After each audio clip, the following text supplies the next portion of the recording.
नमस्कार। दूरदर्शन किसान के कृषि दर्शन कार्यक्रम में आप सभी का स्वागत है। मैं हूं अदिति शर्मा।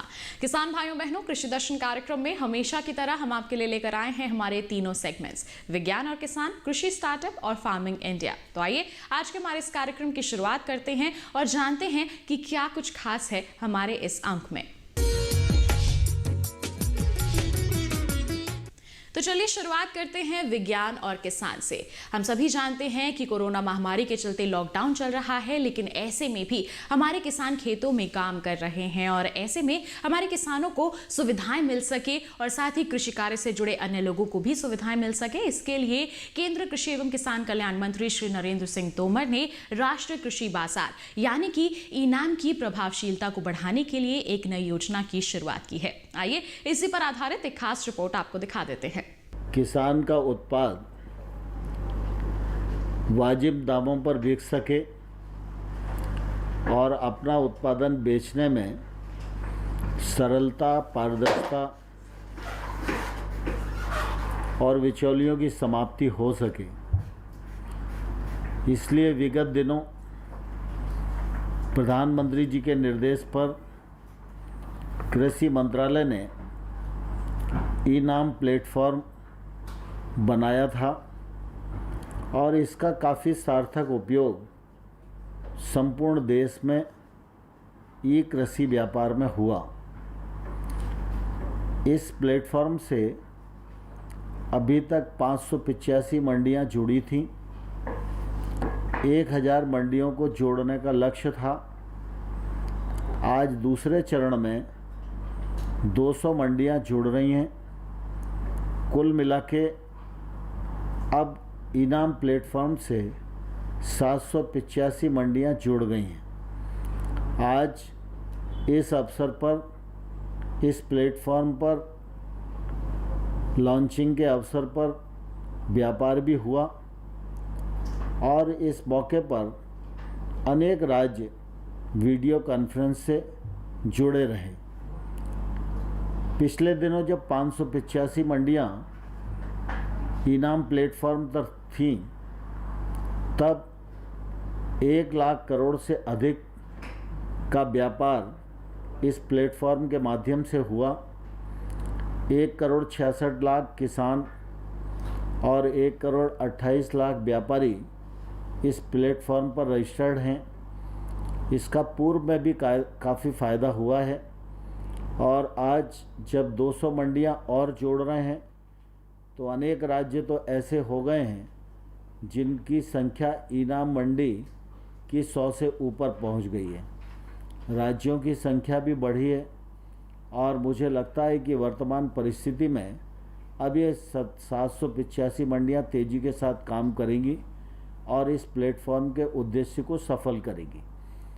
कृषि और कल्याण मंत्रालय ने लॉकडाउन के अवसर पर ही काफ़ी इस दिशा में परिश्रम किया और 1000 का लक्ष्य प्राप्त करने के लिए पूरी तरह मंत्रालय के सभी अधिकारीगण काम कर रहे हैं। आज 200 जुड़ी हैं, हम 785 हो गए हैं और मई माह के अंत तक 1000 मंडियों को ई-नाम प्लेटफॉर्म से जोड़ने का लक्ष्य पूरा हो जाएगा। इसके लिए मैं एक तरफ सभी अपने मंत्रालय के अधिकारियों को, सचिव महोदय को हृदय से बहुत बहुत धन्यवाद देना चाहता हूं कि उन्होंने बहुत ही शिद्दत के साथ इस प्लेटफॉर्म के आयाम को बढ़ाने के लिए काम किया। उनकी पूरी टीम को धन्यवाद देना चाहता हूं और साथ ही आज ई-नाम मंडी से जो राज्य और जो मंडियां जुड़ रही हैं उन सब को भी हृदय से बहुत बहुत बधाई देना चाहता हूं और आग्रह करना चाहता हूं कि इस प्लेटफॉर्म का अधिक से अधिक उपयोग हो, अधिक से अधिक किसान और व्यापारी इस पर ट्रेड करें, जिससे हम पारदर्शिता को और आगे बढ़ा सकें और टेक्नोलॉजी के माध्यम से ट्रेड को आसान कर सकें। आज एसएफएसी के माध्यम से 200 नई मंडियों को ई-नाम प्लेटफॉर्म से जोड़ा गया है। इसके पहले हम 585 मंडियां ई-नाम से इंटीग्रेट कर चुके हैं। आज की मिलाकर के कुल अब 785 मंडियां ऐसी हैं देश में जो इलेक्ट्रॉनिक रूप से ट्रेड करने के लिए सक्षम हैं और लॉकडाउन की परिस्थितियों को देखते हुए इसमें हमने बहुत तत्परता से, बहुत त्वरित गति से कार्य किया और पिछले 10-15 दिन के अंदर ही हमने ये मंडियों को इंटीग्रेट किया है। इसमें हमने सभी प्रकार के जो इंटरवेंशंस थे, चाहे वो ट्रेनिंग हो, चाहे वो डेटा कलेक्शन हो, चाहे वो इंटीग्रेशन हो, हमने ये सभी काम वर्चुअली किया है, ऑनलाइन किया है और सभी का हमको इसमें, सभी राज्य सरकारों का, मंडी बोर्डों का, मंडी सचिवों का इसमें हमको भरपूर सहयोग प्राप्त हुआ, जिस वजह से आज ये संभव हुआ है कि 200 मंडियों का हमने इंटीग्रेशन कर दिया है। इसके साथ के साथ ही हमने आंध्र प्रदेश और कर्नाटका के बीच में एक लाइव ट्रेड किया, जो कि कर्नाटका का REMS जो है उसको ई-नाम के साथ में इंटरऑपरेबल बनाने के नतीजे से संभव हो पाया है। तो अभी तक कर्नाटका जो REMS के माध्यम से लोकल अपना स्टेट के अंदर ट्रेड करते थे, अब वो ई-नाम की व्यापकता से जुड़ गए हैं और वो अन्य राज्यों में, अन्य ट्रेडर्स के साथ में किसानों को उचित मूल्य दिलाने में सफल हो पाएंगे। धन्यवाद। 200 नई ई-नाम मंडियाँ जुड़ चुकी है और आगे ये लगभग हम पूरा 1000 तक का लक्ष्य पूरा करेंगे। तो माननीय मंत्री मोदी जी को मैं बहुत बहुत धन्यवाद देता हूँ और बधाई भी देता हूँ। और विशेषकर राजस्थान के अंदर भी आज मंडियाँ जोड़ी गई है और 3 राज्यों के अंदर सेंचुरी पूरी की है।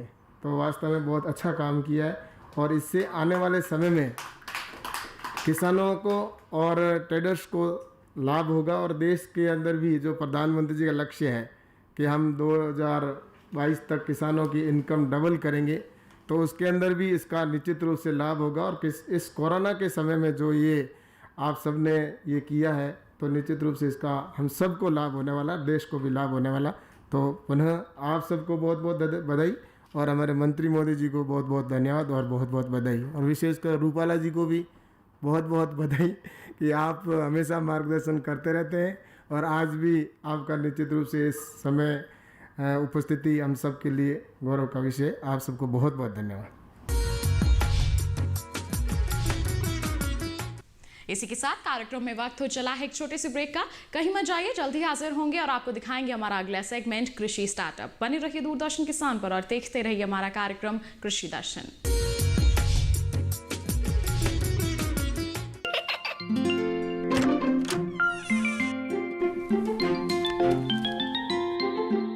ये क्या हो रहा है? काशवी, इतने कम मार्क्स? काशू बेटा पढ़ा करो, पढ़ोगी नहीं तो आगे कैसे बढ़ोगी? मम्मा मैं भी तो आपसे यही कहना चाहती हूँ, पढ़ा करो। आप पढ़ोगे नहीं तो आगे कैसे बढ़ोगे? मतलब? वो देखो, सिर्फ बैक पर छपा ऑर्गेनिक नहीं, ऑर्गेनिक का निशान पहचानिए। PGS ऑर्गेनिक का ये लोगो उन किसानों की पहचान है जो आज भी परंपरागत विधि से रसायन मुक्त खेती कर आपके लिए शुद्ध फसल उपजा रहे हैं। अब समझे मम्मा, अगर मैं प्योर ऑर्गेनिक फूड नहीं खाऊंगी तो अच्छे मार्क्स कहाँ से लाऊंगी? अच्छा बच्चों, जैविक खेती की इस मुहिम को आगे बढ़ाइए, शुद्ध ऑर्गेनिक अपनाइए।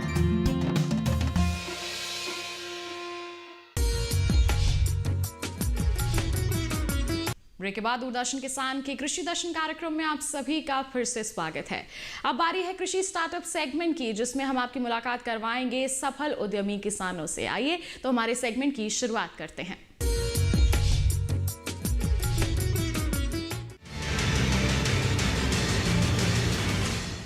मैं अमित महला, तहसील लोहारू, जिला भिवानी, हरियाणा का स्थायी निवासी हूँ।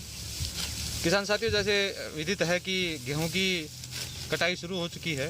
हमारे यहाँ भी गेहूं की कटाई स्टार्ट हो चुकी है और आज जो हमारे देश में इतनी भयंकर बीमारी जो कोरोना फैली हुई है, इसके बचाव के लिए किसान साथियों, जैसा कि माननीय प्रधानमंत्री जी ने बताया है कि सोशल डिस्टेंस होना ज़रूरी है। सोशल डिस्टेंस का मतलब कि आप एक से दूसरे के बीच में 1 मीटर की दूरी कम से कम होनी चाहिए। फसल की कटाई करते हैं या फसल की हार्वेस्टिंग करते हैं तो मुँह पर मास्क लगाएं।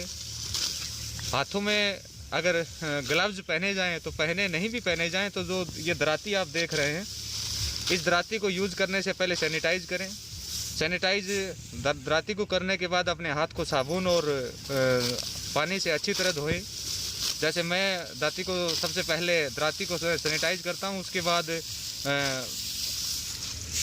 साबुन से और एक पानी के साथ अच्छी तरह अपने हाथों को धोता हूँ, जिससे कि इस बीमारी से बचा जा सकता है। तो अन्य किसान साथियों से भी मैं निवेदन करना चाहूँगा, रिक्वेस्ट करना चाहूँगा कि आप भी इस ऐसे दौर में माननीय प्रधानमंत्री के दिए हुए निर्देश की पालना करें और एक दूसरे के बीच में सोशल डिस्टेंस बनाए रखें। ज़रूरी काम अगर आपको हो तो ही घर से बाहर निकले, अन्यथा घर से बाहर ना निकले। आज हमारे खेतों में जो लेबर काम कर रही है उनको भी ये आप चेताएं कि जब भी वह दराती वगैरह वगैरह जो भी यूज़ करें तो उसको यूज़ करने से पहले सैनिटाइज करें और यूज़ करने के बाद फिर दोबारा से अपने हाथों को और साबुन से और पानी से अच्छी तरह धोएं।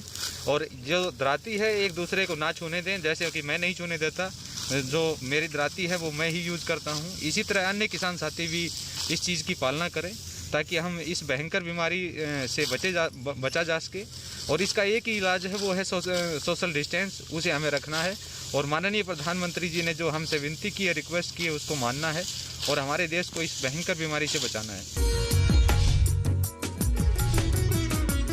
इसी के साथ कार्यक्रम में वक्त हो चला है एक और छोटे से ब्रेक का। कहीं मत जाइए, जल्दी हाजिर होंगे, आपको दिखाएंगे हमारा अगला सेगमेंट फार्मिंग इंडिया। बने रहिए दूरदर्शन किसान पर और देखते रहिए कार्यक्रम कृषि दर्शन।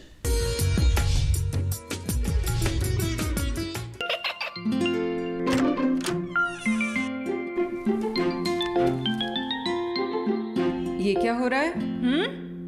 काशवी, इतने कम मार्क्स?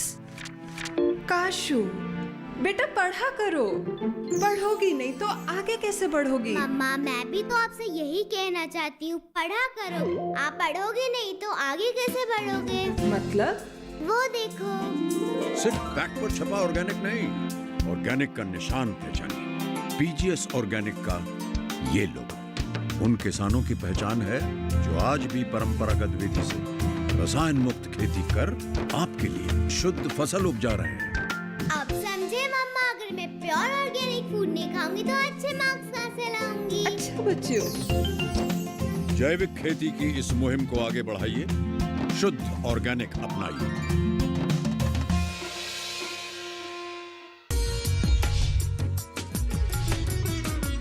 ब्रेक के बाद दूरदर्शन किसान के कृषि दर्शन कार्यक्रम में आप सभी का फिर से स्वागत है। अब कार्यक्रम में वक्त है फार्मिंग इंडिया सेगमेंट का। इस सेगमेंट में क्या कुछ खास है, जानने के लिए नजर डाल लेते हैं और शुरुआत कर लेते हैं इस सेगमेंट की।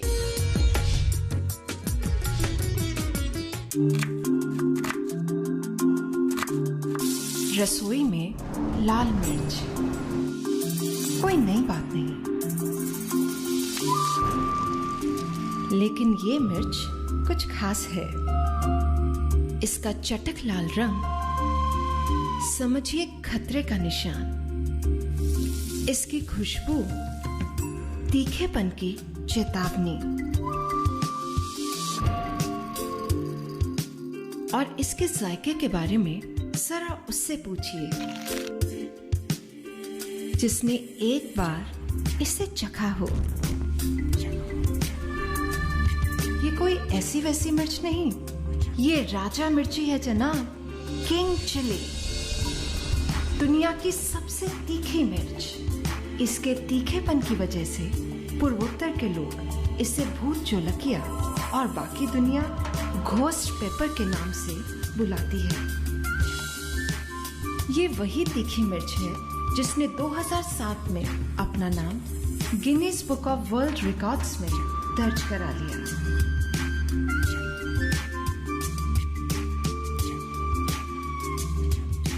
पूर्वोत्तर की थाली का अभिन्न हिस्सा रहे भूत जोलकिया यानी कि किंग चिली देश विदेश में जबानों के जायके के साथ अब अरुणाचल प्रदेश के किसानों की जिंदगी बदल रही है।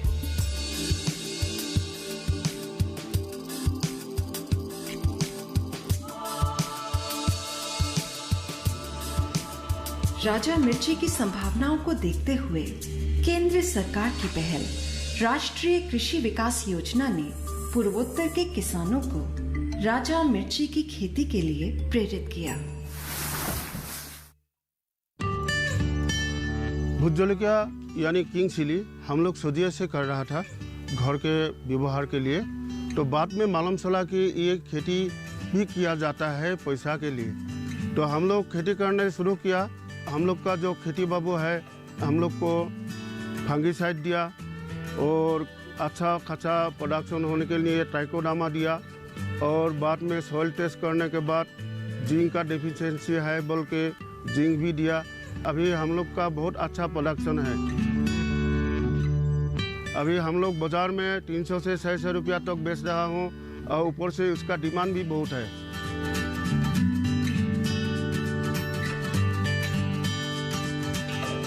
हम लोग का नामसाई का एक ठो भाई है अमन नामसुम बोल के, वो फैक्ट्री भी खुला है। हम लोग को मालूम में नहीं था जे फैक्ट्री भी खुल सकता है किंग चिली से, तो वो भी हम लोग से खरीदना लगा अच्छा दाम दे के 300 से 600 रुपया तक। अभी हम लोग का परिवार चलाने के लिए कोई भी दिक्कत नहीं हुआ है। जितनी अनूठी राजा मिर्ची है उतनी ही दिलचस्प कहानी है नामसाई के अमत नामचूम की।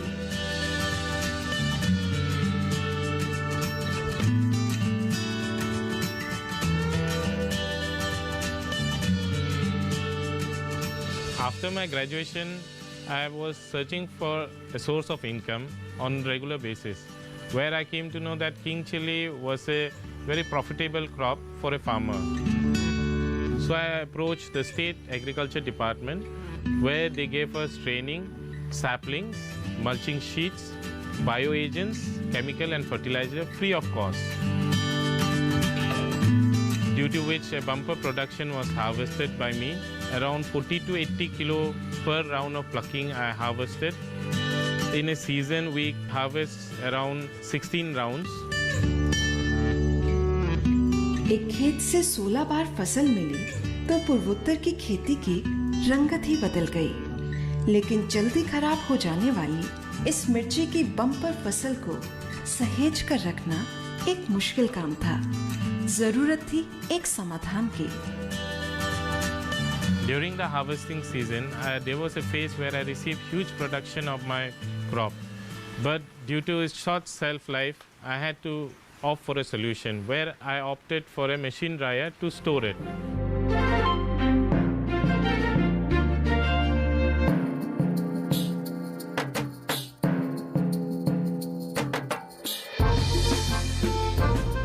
ओवन ड्रायर वाली मशीन लगी तो आसपास के किसानों के लिए भी उनकी अतिरिक्त फसल बेचने का नया रास्ता खुल गया।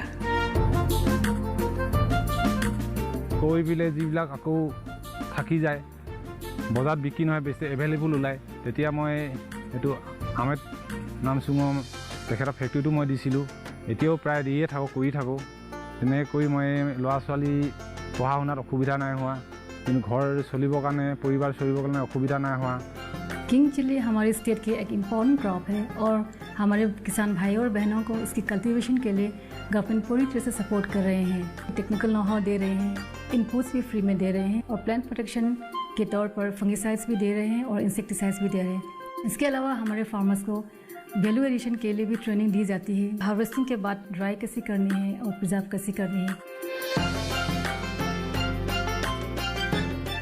The idea behind setting up a machine dryer was that the quality of the product will be superior, such as the color, the pungency and the aroma of the king chili is intact, and I was able to export it to the other countries also abroad and many other multinational companies within India, and even during the off season I used to sell it within Northeast where there is a very good demand for this product. The agriculture department also encouraged us to do value addition products, and we are presently engaged in flakes, powder, king chili pickle, as well as king chili along with bamboo shoot, which our local out here are very fond of.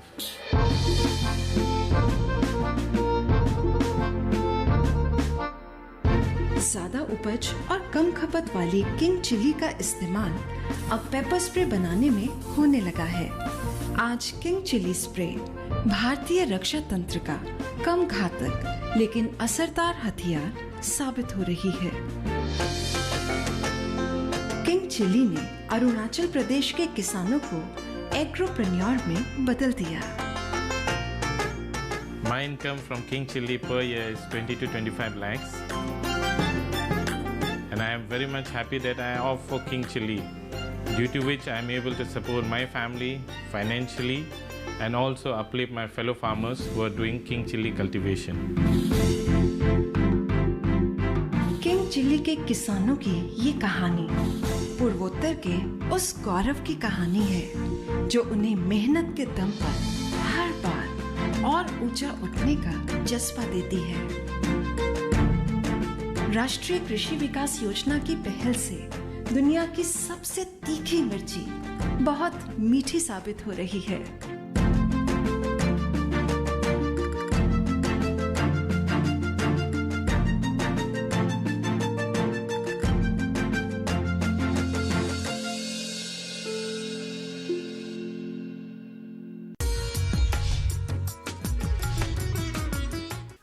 Corona कोविड-19 संक्रमण दिशा निर्देश। किसानों को corona बीमारी के फैलाव को रोकने के लिए कृषि कार्यों के दौरान सावधानियां और सुरक्षा उपाय। हाथों को साबुन से एक नियमित अंतराल पर धोते रहें। एक दूसरे से 3 से 4 मीटर दूरी बनाए रखें। चेहरे पर मास्क अवश्य पहनना चाहिए। हाथों को चेहरे पर ना लगाएं। कृषि कार्यों के दौरान प्रत्येक कदम पर सामाजिक दूरी और सुरक्षा उपायों को अपनाना चाहिए। कृषि कार्य समय अंतराल पर करें। एक ही दिन में बहुत लोगों को काम पर ना लगाएं। परिचित व्यक्तियों को ही कार्य में लगाएं ताकि कृषि कार्यों के दौरान विषाणु वाहक के प्रवेश से बचा जा सके। कटाई तथा अन्य कृषि कार्यों में लगे व्यक्तियों को मास्क का उपयोग करना चाहिए। समुचित अंतराल पर साबुन से हाथ धोना चाहिए। फसलों की कटाई तथा भंडारण करते समय जूते, दस्ताने व मास्क का उपयोग करें। फसल कटाई में पहले दिन पहने कपड़ों को अच्छी तरह धोकर तथा सुखाकर ही पुनः उपयोग में लें। कटाई में उपयोग किए गए उपकरणों तथा मशीनों को अच्छे प्रकार से साफ करें। उपकरणों तथा मशीनों को बार बार ना छुएं। छूने के बाद साबुन से हाथ अवश्य धो लें। खेत में फसल काटते समय एक व्यक्ति से दूसरे के बीच कम से कम 3 से 4 मीटर की दूरी रखें। सभी के लिए पानी तथा खाने के बर्तन अलग अलग रखें। प्रयोग करने के बाद साबुन से अच्छी तरह साफ कर लें। अनाज को भंडारण में रखने से पहले भंडार घर की सफाई करें। अनाज को सुखा लें। दानों में नमी 12% से ज्यादा नहीं होनी चाहिए। भंडार घर को अच्छे से साफ कर लें। छत या दीवारों पर यदि दरारें हैं तो इन्हें भरकर ठीक कर लें। बोरियों को 5% नीम तेल के घोल से उपचारित करें। बोरियों को धूप में सुखाकर रखें जिससे कीटों के अंडे तथा लार्वा तथा अन्य बीमारियां आदि नष्ट हो जाएं। कटाई के उपरांत घर लौटते समय अलग अलग वाहनों या साइकिल का प्रयोग करें। भीड़ वाली जगह तथा कोरोना संक्रमित जगह पर ना जाएं। यदि किसी व्यक्ति को खांसी, जुकाम, बुखार, सिर दर्द, बदन दर्द आदि के लक्षण हो तो उसे कटाई तथा अन्य कृषि कार्यों से दूर रखें और तुरंत नजदीकी स्वास्थ्य कर्मी को सूचित करें। सब्जियों जैसे टमाटर, बैंगन, लौकी तथा अन्य सब्जियों को तोड़ने से पहले हाथों में दस्ताने तथा मास्क अवश्य पहन लें तथा इन्हें बाजार में बेचने के समय सामाजिक दूरी का ध्यान जरूर रखें। इम्यूनिटी बढ़ाने के लिए आयुष मंत्रालय के तरीके अपनाएं जो रोग प्रतिरोधक क्षमता बढ़ाने में उपयोगी होते हैं। पीने के लिए गर्म पानी का ही उपयोग करें। योगासन, प्राणायाम और ध्यान हर दिन कम से कम 30 मिनट तक जरूर करें। हल्दी, जीरा, धनिया, लहसुन का उपयोग खाने में अवश्य करें। आधा चम्मच हल्दी को 150 मिलीलीटर दूध में मिलाकर दिन में 1 से 2 बार पिएं।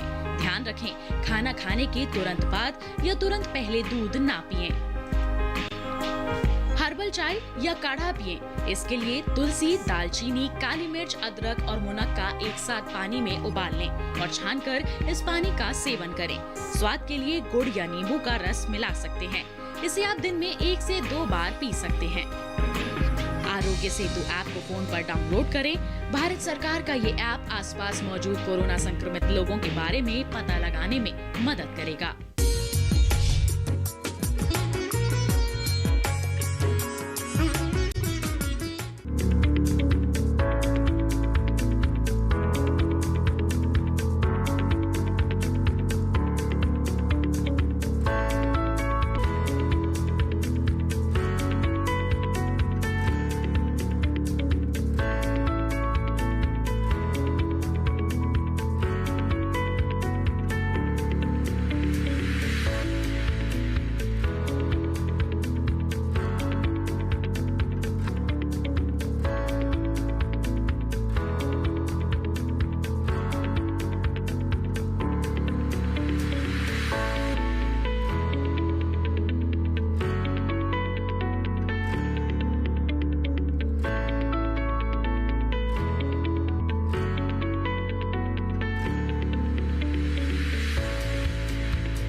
किसान भाइयों बहनों, आपसे निवेदन है कि अपने स्वास्थ्य का ध्यान रखें, सुरक्षित रहें और ICAR द्वारा जो दिशा निर्देश जारी किए गए हैं उनका गंभीरता से पालन करें। तो हमारे इस अंक में बस इतना ही। अगर हमारे कार्यक्रम के लिए आप कोई सुझाव देना चाहते हैं तो आप हमें पत्र लिख सकते हैं। हमारा पता है कृषि दर्शन, कमरा नंबर 10, CPC दूरदर्शन, खेलगांव, नई दिल्ली 110049। अगर आप हमें ईमेल करना चाहते हैं तो आप हमारी ईमेल ID नोट कर लीजिए। हमारी ईमेल ID है krishidarshandddk@gmail.com। तो आज के लिए बस इतना ही। अगले अंक में करेंगे मुलाकात, तब तक के लिए दीजिए इजाजत। नमस्कार।